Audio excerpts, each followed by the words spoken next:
Did you know that some common kitchen scraps are actually better for your garden than banana peels? So I made it my mission to find the best alternatives to banana peels for garden nutrients. And hopefully we can discover some game-changing options that'll help my plants thrive. So if you're like me and you've probably heard that banana peels are a great option to add to your garden, compost, so on and so forth, to add better nutrition to your garden. They're supposed to be rich in potassium, which is going to help your plants obviously thrive. But honestly, who always has a whole bunch of banana peels just laying around?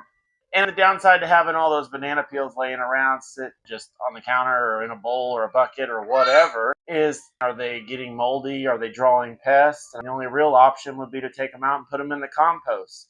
And those are just a few of the limitations that I've thought about with banana peels that kind of make me wonder if they're the best bet.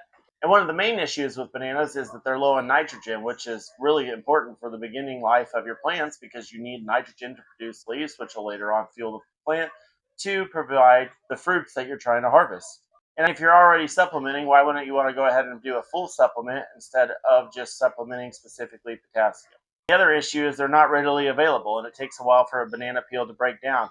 They said it could take anywhere from 6 months to 2 years. And if you're breaking down a banana peel that long, well, you've already had 2 seasons in. Taking this so long to break down is the fact that at some point you're going to have a potassium lockout in your soil. And one of the biggest things is too much of a good thing becomes a bad thing. Another problem is bananas breaking down create the perfect environment for fungal diseases and for funguses to grow, which in turn draws in pests such as fungus gnats. And who really wants to deal with fungus gnats and aphids and everything else running around in the garden? Not me, for sure. And let's not forget about the smell. Breaking down stinks. If you've ever done the water jar trick where you put the banana peels in there, you close it, you shake it, if you let that sit for a few days and ferment, it's recommended. You open that sucker up, she got a wang to her, and it's going to draw pests other than just insects. So what are some of the alternatives to banana peels that offer a more balanced mix of nutrients to the soil? Well, I found a few game changers that I'm going to share with you. So for starters, you got coffee grounds. They're high in nitrogen, phosphorus, and potassium, plus they have micronutrients such as copper, zinc, and manganese. Plus, they're usually easy to come by. If you have a local coffee house where you can go in there and ask them to save you some of them coffee grounds, a lot of people are more than happy to do that, especially since you're taking them to use them for a good process instead of them just throwing them in the trash and sending them to the dump. Eggshells are another great option. They're high in calcium, which is essential for plants' growth and development. And also, they make a great deterrent for pests like slugs and snails. Just crush them up, sprinkle them around the base of your plant, and you have a barrier that will stop most slugs and snails from getting to your plant. Composted leaves, grass clippings, and manures are also a great alternative to banana peels. They're all rich in nutrients that can also help improve your soil.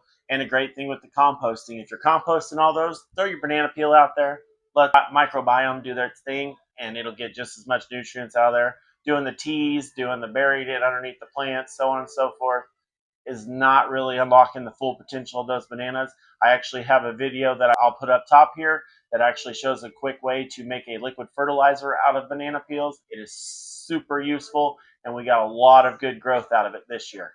But the one thing that I really do support more than anything is, of course, worm castings.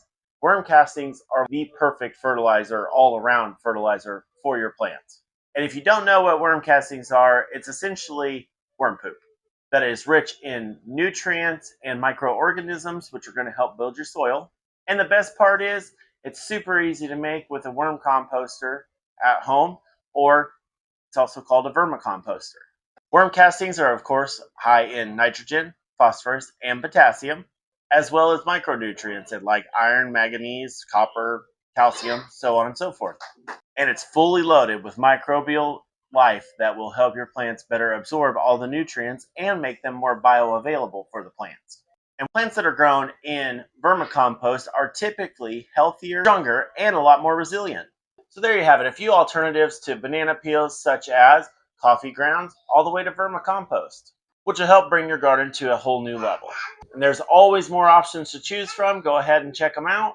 And the best part is you can experiment with all sorts of different types of fertilizers, compost. We tend to stick away from the synthetic stuff and go more organic, but it's your garden. You do what's best for you and your plants.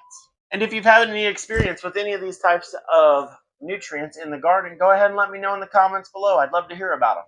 And if you're looking for more garden tips and tricks, go ahead and check out this video over here, and happy gardening.